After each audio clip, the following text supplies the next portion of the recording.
ஒரு மகிழ்ச்சியான செய்தி. இதயம் நல்லெண்ணெயின் விலை லிட்டருக்கு ரூபாய் 105 குறைஞ்சிருக்கு. செப்டம்பர் 2023ல 1 லிட்டர் இதயம் நல்லெண்ணெயின் அதிகபட்ச விலை ரூபாய் 503. ஆனா இப்ப 1 லிட்டர் இதயம் நல்லெண்ணெயின் விலை ரூபாய் 398 மட்டும்தான் தமிழ்நாட்டுல. அப்ப இனிமே எல்லாரும் இதயம் நல்லெண்ணெய் வாங்கலாம் இல்ல? கோவை உக்கடம் குடிசை மாற்று வாரிய குடியிருப்பில் 520 தூய்மை பணியாளர்களும், வெரைட்டி ஹால் ரோட் குடியிருப்பில் 432 தூய்மை பணியாளர்களும் குடும்பத்துடன் வசித்தனர். புதிய அடுக்குமாடி குடியிருப்புகளை கட்டித்தருவதாக கூறி பழைய குடியிருப்புகளை அரசு 2 ஆண்டுக்கு முன் இடித்தது. தூய்மை பணியாளர்கள் தற்காலிகமாக தகர கொட்டகையில் தங்க வைக்கப்பட்டனர்.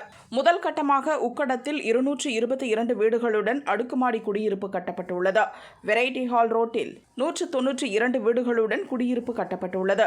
இந்த வீடுகளை 2024 அக்டோபர் 31ஆம் தேதி வீடியோ கான்பரன்ஸ் மூலம் முதல்வர் ஸ்டாலின் திறந்து வைத்தார். 6 மாதங்களாகியும் இன்னும் பயனாளிகளுக்கு வீடு ஒதுக்கீடு செய்யப்படவில்லை. இதனால் தற்காலிக தகர கொட்டகையில் வசிக்கும் தூய்மை பணியாளர்கள் அமைச்சர் செந்தில் பாலாஜியை சந்தித்து முறையிட்டனர். தூய்மை பணியாளர்களின் கோரிக்கை மீது நடவடிக்கை எடுக்க மாவட்ட நிர்வாகத்துக்கு அமைச்சர் செந்தில் பாலாஜி அறிவுறுத்தினார். கோட்டாட்சியர் ராம்குமார் தலைமையில் ஆலோசனை கூட்டம் நடத்தி வீடுகளை ஒதுக்கீடு செய்ய முடிவு செய்யப்பட்டது. ஆனால் அடுக்குமாடி குடியிருப்புகளில் திமுகவை சேர்ந்த தூய்மை பணியாளர்களுக்கே முன்னுரிமை கொடுக்க வேண்டும்.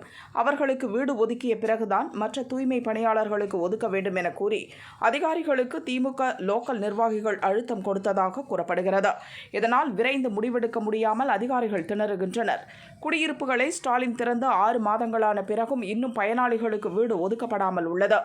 வீடு ஒதுக்கீடு செய்வதில் ஏற்படும் காலதாமதம் பற்றிய தகவல்கள் தகர கொட்டகைகளில் வசிக்கும் தூய்மை பணியாளர்களுக்கு தெரியவந்தது.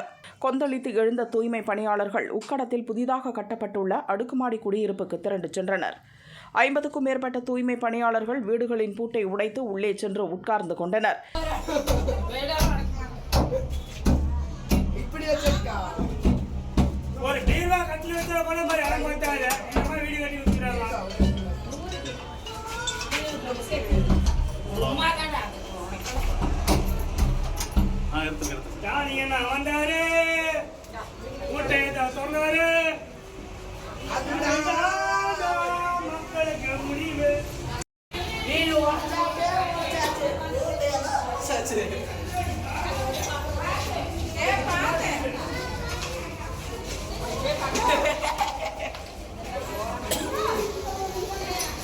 ஸ்டாலின் தான் வந்தாரு, பூட்டை திறக்க சொன்னாரு என கிண்டலாக பாட்டும் பாடினர்.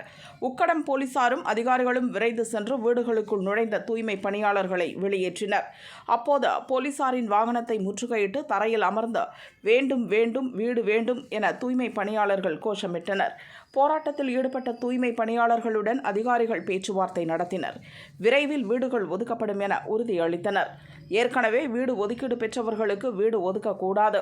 ஆளுங்கட்சி எதிர்க்கட்சி என தூய்மை பணியாளர்களை பிரித்து பார்க்காமல் நியாயமான முறையில் ஒதுக்கீடு செய்ய வேண்டும் என தூய்மை பணியாளர்கள் வலியுறுத்தினர்.